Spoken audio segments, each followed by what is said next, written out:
Here, sitting on the banks of river Salzach in Salzburg. Well, I have some company here from the past. At one time, I spent so much time just simply staring at the water and its endless number of forms that it takes. In all these forms that it takes, and even in still water, like a glass of water, I always noticed that maybe today I am calling them molecules, but I always saw the water particles changing shape and form and taking on many different dynamics which people thought was crazy. But here at Salzburg I have some company. There was Victor Schauberger in early 20th century who spent a lot of time watching many aspects of nature, in that water being one important aspect. And he spoke about it elaborately, out of which many designs were made as to how water behaves when it's moving. For a superficial observer, it's just moving, that's all, if you pay enough attention. Well, we are doing what's called a samyama, which is absolute attention. If you pay that kind of attention, not only the form and the energy that the water exudes, the aliveness of the water and the molecular dynamics of the water, which is continuously changing, depending upon which the water behaves differently in different lives, differently in different human beings, how you treat it. 72% of your body being water.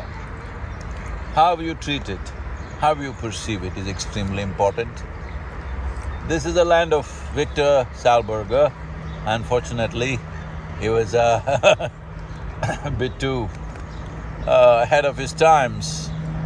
When the German occupation happened, the Nazis saw him as a crazy person or an insane person, and they wanted to put him in an insane asylum.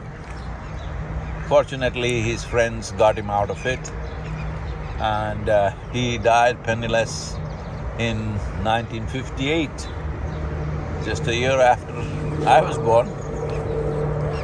And here we are, because my own observations of water created many things. One thing that really resonates for me is when I watched river water flowing, I saw many sizes and shapes of ellipsoids forming and unforming themselves, and how they were exuding energy.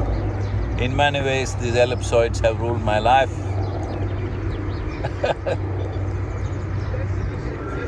It's very difficult to explain without being termed crazy.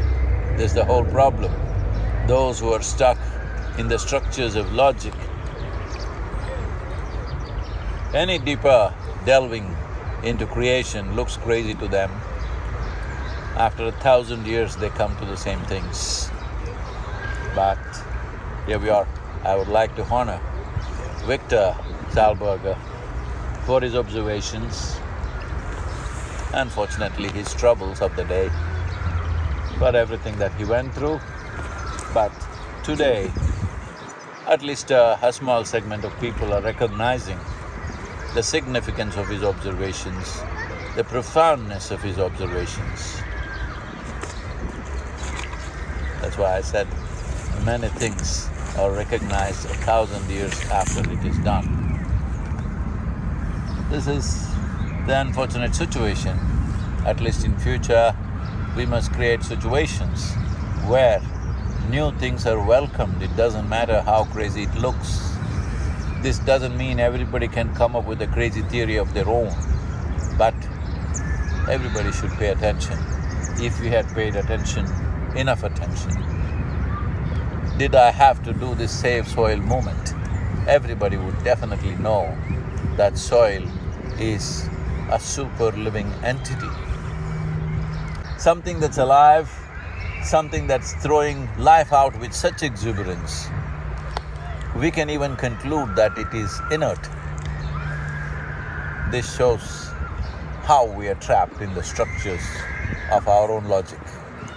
Pay attention and be alive to the soil, because without soil being alive to you, you would not be alive. Save soil. Let's make it happen.